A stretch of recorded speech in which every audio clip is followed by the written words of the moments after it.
Today I'm going to make an accordion sketchbook so that I can make a booklet that is one big long panoramic art. And just to dive right into it, I'm going to cut this watercolor paper into strips. I want my booklet to be around 4 inches by 5. And on each end I'm going to leave these little 1/4 inch tabs so that I could glue each strip to each other. So that I end up with a piece of art that is about 8 pages wide. The visual theme for this booklet, I wanted it to be sort of a bustling, varied environment.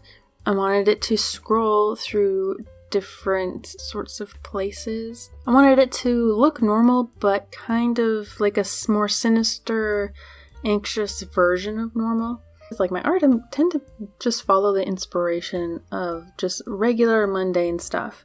And so for this one, I kind of wanted to capture a weird feeling I get if I'm leaving home, especially if it's not a commute, like getting from point A to point B, if it's just like a wandering. And when I was a kid, my friend and I had interests in spiritual things that we would just learn about, and one of them was a description of astral projection, where your soul is connected to your body with a little string, and if you go too far and that string breaks, you cannot actually find your way back, and you become like, I don't know, I don't remember the details, but that particular image really stuck with me, and so that's kind of how I imagine every time I leave the house. Like there's like a string connecting me to my house, and the farther I go, the tighter it pulls, even though by the time I break that line and I get out of walking distance from home, I'm totally fine. It's just like this weird, useless sensation that stops me from doing things.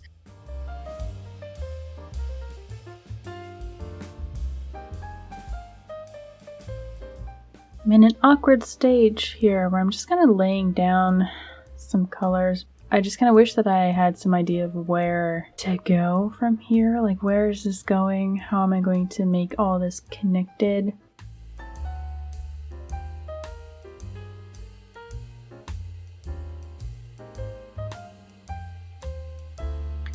This is the most terrifying section for me, because in watercolor you're supposed to have everything planned out and know what stuff's gonna look like. And so to abandon that and potentially ruin the surface, just in the hopes that it will turn out kind of interesting, is terrifying. Even though using mixed media should be freeing, because I could always just change it again if I don't like it. I can just paint over it. But to turn off that watercolor mindset, I'm using sort of like orangey yellows and reds. I'm incorporating a lot of sharp objects like the pins that are sort of masquerading as those allium flowers, but they kind of look like sewing pins, blackberry bushes. I changed some crows to look like they have scissors for heads. I'm incorporating barbed wires, maybe some pointy architecture, some knives, a crescent moon, like everything just has more of a sharpness to it. And I'm gonna have like a little stand-in cat character that I always use, kind of floating through it, and he's gonna be connected to the house with this really long golden line that's gonna be sort of at risk of snapping from being around all of these sharp objects.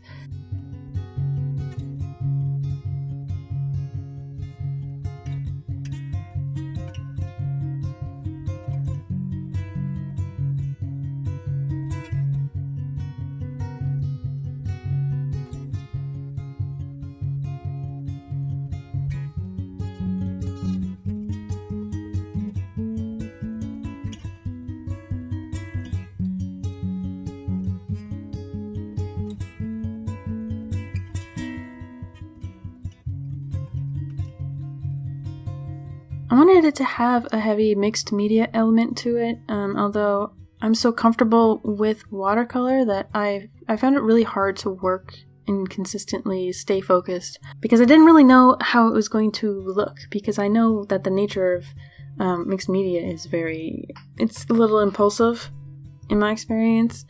And so the ultimate result of the mixed media elements was actually really minimal, as I just really love the watercolor texture a lot.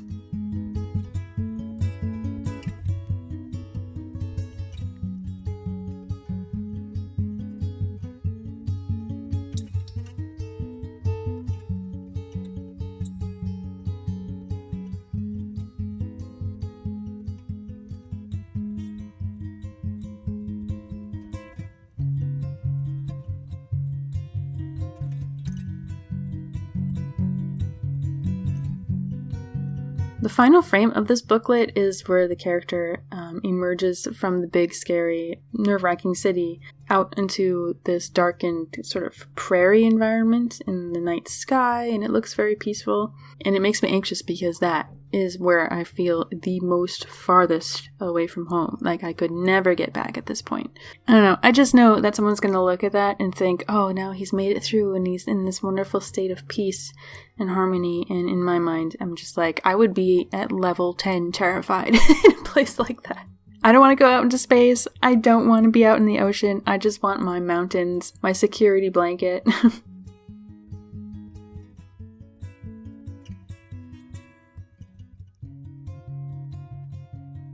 So like I was saying about mixed media, I find it very stressful, me, because I don't really know what I'm doing or where it's going. I have very vague ideas. It's taken me a year at least to actually start working on it. So it seems very fun, just drawing raindrops and coloring around them, and I'm just uncertain of what I'm doing next. There can be a lot of tension when it comes to just playing.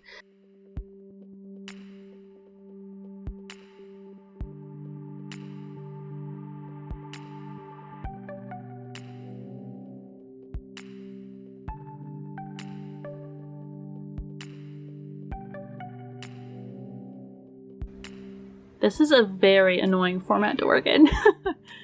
No matter what side I'm working on, one side is bunched up somewhere and can't let me move things. But the other side is going to be visible, so what should I do with that? Arriving to the back side of this booklet was a little frustrating because it was such a struggle to get through the front side. I couldn't believe that I had to do it all again.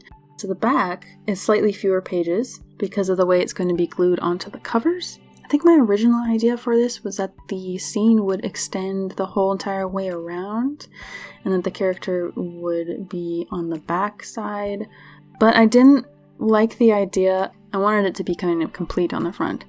So on the back, I was like, maybe I should make that the reward, the target. Maybe he doesn't actually get there yet. I painted the entire back of this green and blue with the intention of the entire backside being a lily pond. But when I painted the whole thing green and blue, I thought, this doesn't really fit. It doesn't match the front thematically, visually, color. It would look like it was just decorative. And so I did a pivot, and on the ends, I decided to do more of that yellow-orange mixed media stuff that I was doing on the front.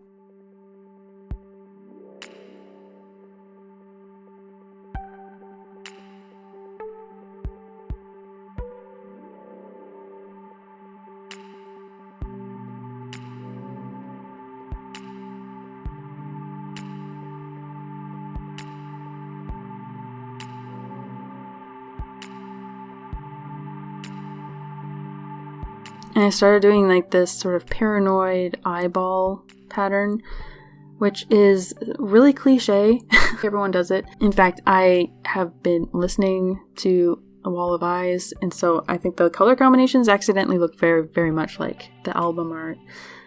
But I decided I wanted to make the eyes sort of transform a little bit into frog eggs. So there's like a little bit of a transition from city to pond. Just a little bit. But yeah, otherwise, yeah, the whole backside could safely say that it is filling space and being decorative. And this was just my way of transitioning into it so that it didn't feel out of place. Like, it felt like it belonged with the front, and it wasn't just, ooh, a peaceful decorative pond in the back.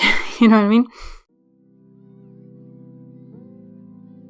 This golden line that connects from the house to the little character, that was the last thing that I did, and I wanted to use this gold pen. And unfortunately, that has an oil base, and I didn't want it to soak through and ruin the back. I had to start by doing a little line of gesso. And because I don't want to have white edges where I am too afraid to go over the gesso, so I covered that gesso with one of these Coliro or Finetec golden watercolor paints. I could have just used this paint from the start, but I really wanted that solid gold color. And then finally I can come in with the oil-based deco color gold pen and try to stay on that line. As a result of that prep, it is a bit thicker than I'd like, but I really just didn't want it to seep through.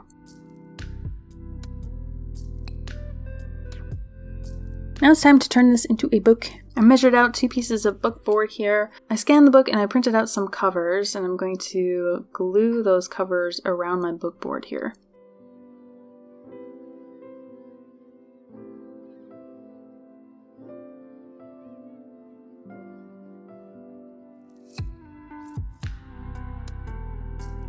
And then it's just a matter of gluing the ends of the accordion onto the covers.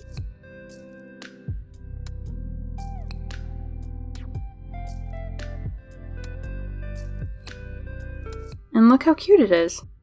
I don't think I would have done anything differently except be a little bit easier on myself in terms of production. So I was a little hard on myself for how long this was taking me.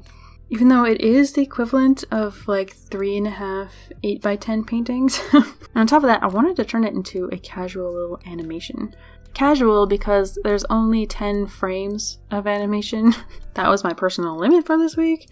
So it's a little bit janky, but I just wanted to see it kind of come to life. So stick around if you want to see that, and thanks for watching.